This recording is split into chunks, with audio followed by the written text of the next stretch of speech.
नमस्कार दोस्तों, आप सभी का स्वागत है मेरे YouTube चैनल वी गुरुजी में। दोस्तों, आज के इस वीडियो में मैं आपको बताने जा रहा हूं कि फार्मा में डेविएशन क्या होता है, ये कितने प्रकार के होते हैं और इसकी डिफिनीशन क्या होती है। ये सारा कुछ आज के इस वीडियो में मैं आपको बताने जा रहा हूं। अगर आप इस जानकारी को मिस नहीं करना चाहते हैं तो वीडियो लास्ट तक ज़रूर देखिएगा। तो चलिए शुरू करते हैं।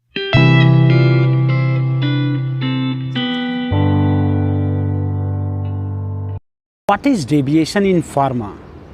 Deviations are measured differences between observed value and expected or normal value for a process or product condition or a departure from a documented standard or procedure. A deviation may occur during sampling and testing raw material and finished product. यानी कि जब हम set procedure या standard procedure से कुछ अलग करते हैं तो उसे डेविएशन कहते हैं। जैसे हमारे एसओपी या प्रोटोकॉल में लिखे किसी पैरामीटर या टेस्ट को हम फॉलो नहीं करते हैं, जानकर या अनजाने में फॉलो नहीं करते हैं, तो उसे हम डेविएशन कहते हैं। अब हम जानेंगे कि डेविएशन कितने प्रकार के होते हैं। Deviation are two types. Number 1 planned deviation and number 2 unplanned deviation. Plant deviation which are described and pre-approved deviation from the current operational document system covering a specified period of time or number of batches. So plant deviation वो deviation होता है जो हम कोई भी process शुरू होने से पहले ही अप्रूव्ड कर लेते हैं या अप्रूव्ड करा लेते हैं, या ऐसा कोई भी डेविएशन जो हम अपनी जानकारी या प्लान करके करते हैं उसे हम प्लान डेविएशन कहते हैं। इसके कुछ एग्जाम्पल हैं। नंबर 1 कैलिब्रेशन और validation is not carried out of any instrument equipment as per schedule due to delay for various reason. किसी रीज़न से हम किसी इंस्ट्रूमेंट या इक्विपमेंट का जो वैलिडेशन या कैलिब्रेशन है उसे हम उसके शेड्यूल के मुताबिक नहीं कर पाते हैं और दूसरे दिन करते हैं, तो वह किसके अंतर्गत आता है? वह प्लान डेविएशन के अंतर्गत आता है। Number 2 change in batch size of any product. किसी भी मैन्युफैक्चरिंग में या प्रोडक्शन में जब हम किसी प्रोडक्ट की बैच साइज बढ़ाते हैं वह किसके अंतर्गत आता है? वह आता है प्लान डेविएशन के अंतर्गत, जो कि किसी समय के लिए होता है या कुछ बैचेस के लिए होता है। Number 3 product release without complete microbial result.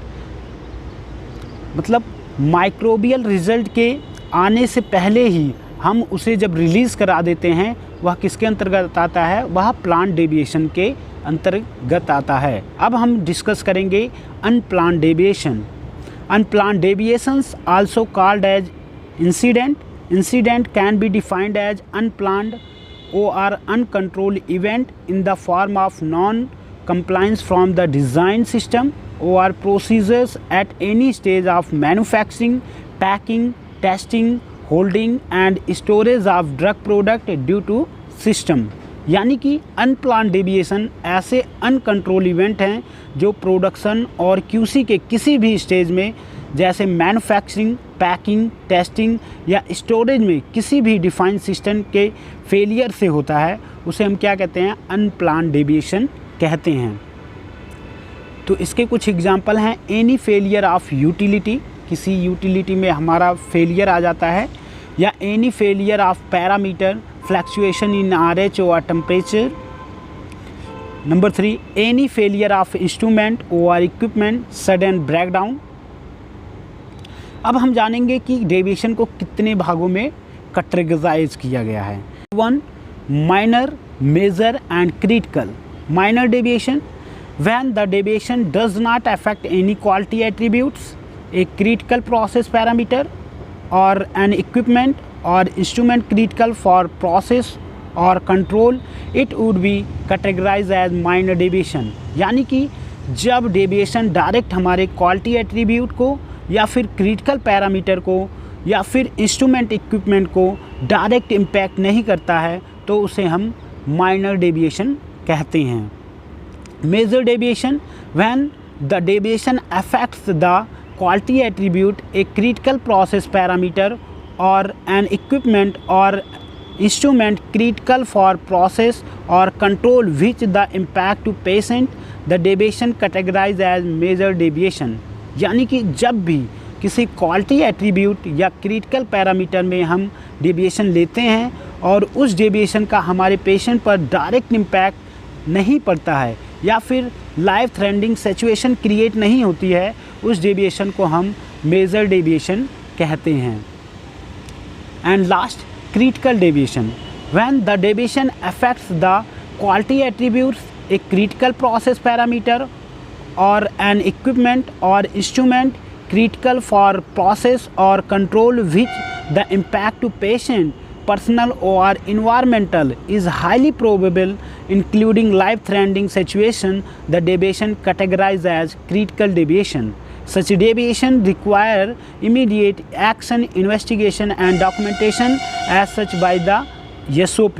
यानी कि जब भी किसी क्वालिटी एट्रीब्यूट या क्रिटिकल पैरामीटर में डेविएशन लेते हैं हम और उस डेविएशन का हमारे पेशेंट पर डायरेक्ट इम्पैक्ट हो सकता है या फिर लाइफ थ्रेटनिंग सिचुएशन क्रिएट हो सकती हैं, उस डेविएशन को हम क्रिटिकल डेविएशन कहते हैं। तो दोस्तों, मैं आशा करता हूँ ये डेविएशन आपको समझ में आया होगा, इसके कितने टाइप होते हैं, ये कितने भागों में कैटेगराइज किया जाता है, ये सारा कुछ आपको समझ में आ गया होगा। अगर यह वीडियो आपको पसंद आया हो तो वीडियो को लाइक करें, अपने दोस्तों के साथ शेयर करना ना भूलें और अगर आप मेरे चैनल पर नए हैं तो चैनल को ज़रूर सब्सक्राइब करें और बेल आइकन को दबाना ना भूलें, जिससे कि मेरे लेटेस्ट वीडियो की अपडेट आपको सबसे पहले मिले। मिलते हैं अगले वीडियो में, तब तक जय हिंद, जय भारत।